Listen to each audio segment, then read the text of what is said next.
Where do self-theories come from? More and more, we are finding that self-theories are fostered by the kind of feedback students get from the people who evaluate them, their parents, their teachers, and presumably their coaches. Specifically, the self-theories are fostered by a focus on traits, talent, or ability, as opposed to a focus on process, effort, or learning. Dweck and Lennon, 01, Kemmons, Dweck, 99, Mueller and Dweck, 98. First, we have found that when adults evaluate youth on their traits like intelligence or goodness, even when the adults offer praise for these traits, it promotes an entity theory framework. Kemmons, Dweck, 99, Mueller, Dweck, 98. For example, in one of the studies, Mueller and Dweck, 98, gave children some problems to solve from nonverbal IQ tests. Then, in one condition, lauded their performance and praised them for their intelligence. These children now favored an entity theory of intelligence compared to a group that was praised for their effort, rejected an opportunity to learn a new task in favor for a chance to look smart again, lost interest in the task when it became harder, and performed poorly on the trial that followed the difficult problems. There are children who lied about their performance when asked to report about the task and their scores to students in another school.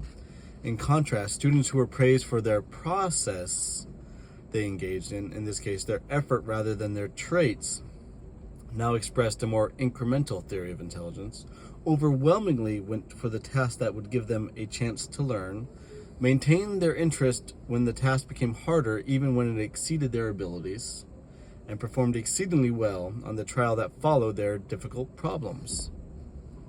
Further, we have found that adolescents who endorse an entity theory report that their parents tend to give them feedback that focuses on their underlying traits, whereas adolescents who have an incremental theory report that their parents focus on giving them feedback about their process, learning, studying, effort, or strategies. Dweck, Lennon, 01.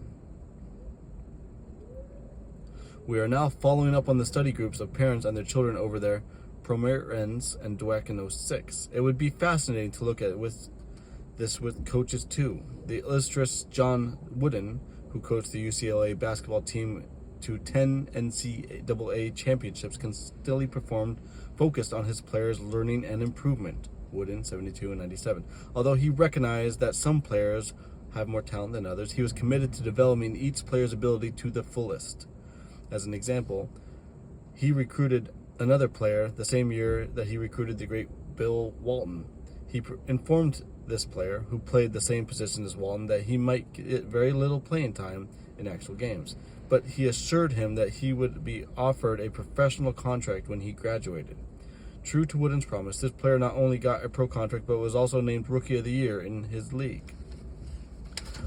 Moreover, Wooden tells countless stories about players who arrived at the UCLA seemingly like sorry, even hopeless, raw material, but eventually blossomed into top players in the championships teams by focusing on processes and learning. Wooden seemed to imbue his players with a brief belief in their own development and a belief that paid good dividends. Can self-theories be changed? Can incremental theories be taught? And will people reap benefits from learning it? In 4 studies to date, 2 from the laboratory Blackwell et al. 07, Blackwell, Jasinskiewicz, and Dweck in 06, and 2 by Joshua Aronson, Catherine Good, and their colleagues, Aronson, Fried, and Good, 02, Good, Aronson, and Inzlik, 03, workshops have been developed to teach an incremental theory in these workshops. Students from junior through high school, through college, depending on the study, learned that the brain was a dynamic, malleable organ that every time they learned something, their brain formed new connections. Over time, these proliferating connections would make them smarter. Students were also shown how this idea could be applied to their schoolwork. These interventions were relatively modest, but had immediate and striking effects. In every one of these studies, students who learned the incremental theory of intelligence showed significant gains in grades and or achievement on test scores. In some studies, these gains were made relative to control groups that were also given noteworthy interventions such as training sessions and study skills.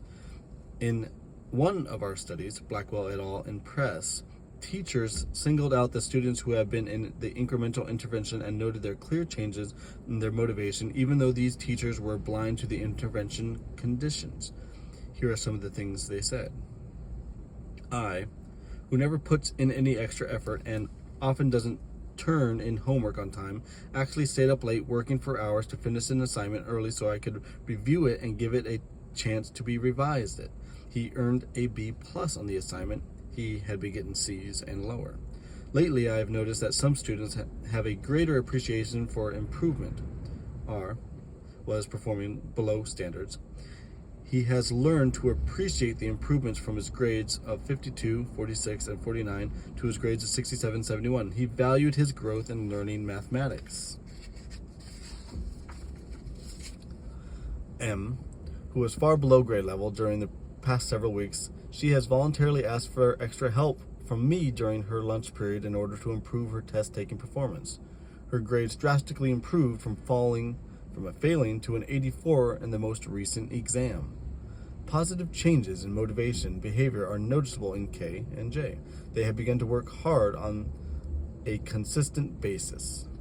Several students have voluntarily participated in peer tutoring sessions during their lunch periods or after school. Students such as N and S were passing when they requested extra help and were motivated through prospect of sheer improvement.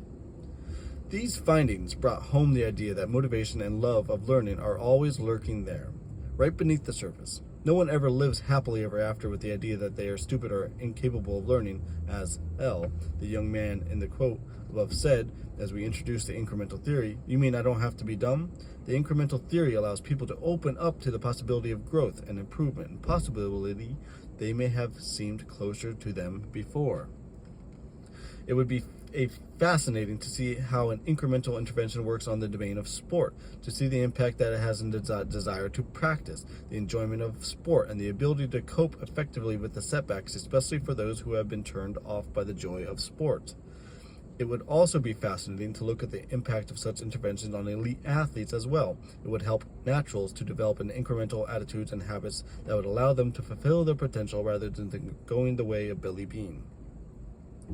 Finally, it would be fascinating to see what an incremental intervention does for teamwork. Instead of each player vying on the most talented star, always trying to look better than his or her teammates, would an incremental theory foster a more cooperative, learning together environment?